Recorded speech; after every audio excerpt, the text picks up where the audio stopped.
રાજકોટ દશનામ ગોસ્વામી જાગૃતિ સેવા મંડળ દ્વારા ગોસ્વામી સમાજના તેજસ્વી વિદ્યાર્થીઓનો સન્માન સમારોહ યોજાશે. તારીખ 9 નવેમ્બર રવિવારે હેમુ હોલ ખાતે આયોજિત કાર્યક્રમમાં 500 થી 600 વિદ્યાર્થીઓને સન્માનિત કરવામાં આવશે.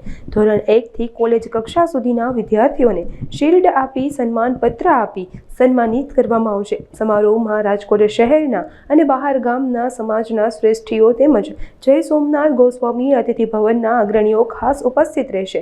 ત્યારે ગોસ્વામી સમાજના અગ્રણીઓએ અબ તક મીડિયાની મુલાકાત લઈને સમગ્ર કાર્યક્રમની રૂપરેખા અંગે ચર્ચા કરી હતી. નમસ્કાર, હું પ્રફુલભાઈ ગોસ્વામી, દશનામ ગોસ્વામી જાગૃતિ મંડળ રાજકોટ દ્વારા આગામી 9/11/2025 અને રવિવારે બપોરે 2 કલાકે હેમુ ગઢવી હોલ, ટાગોર રોડ ખાતે ભવ્યાતિ ભવ્ય વિદ્યાર્થીઓનો સન્માન સમારંભ, નૂતન વર્ષ સ્નેહમિલન તથા વિશિષ્ટ વ્યક્તિઓનું સન્માન સમારંભ આવો કાર્યક્રમ રાખવામાં આવ્યો છે.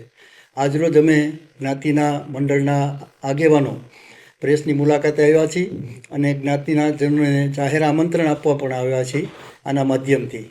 આ કાર્યક્રમમાં જ્ઞાતિના 1 થી 12 તથા કોલેજ કક્ષાના તમામ વિદ્યાર્થીઓ છે એમને શિલ્ડ, સન્માનપત્ર તથા ઉપયોગી વસ્તુ આપી અને એમનું સન્માન કરવામાં આવે છે. સાથે સાથે જ્ઞાતિમાં કંઈક વિશિષ્ટ સિદ્ધિ હાંસલ કરી છે તેવા વિદ્યાર્થીઓનો પણ અને એવા લોકોનો પણ સન્માન કરવામાં આવશે. આ સાથે અમારા દશનામ ગોસ્વામી અતિથિ ભવન સોમનાથ ખાતે રાખવામાં આવ્યું છે.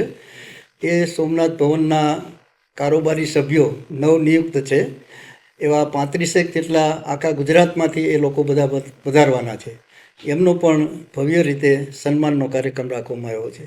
આ કાર્યક્રમમાં સૌ જ્ઞાતિજનોને પધારવા માટે સંસ્થાના પ્રમુખ શ્રી જ્યોતિષગીરી, મંત્રી શ્રી વિજયગીરી તથા સમગ્ર મંડળ દ્વારા હાર્દિક નિમંત્રણ આપવામાં આવે છે. અસ્તુ, જય દશનામ.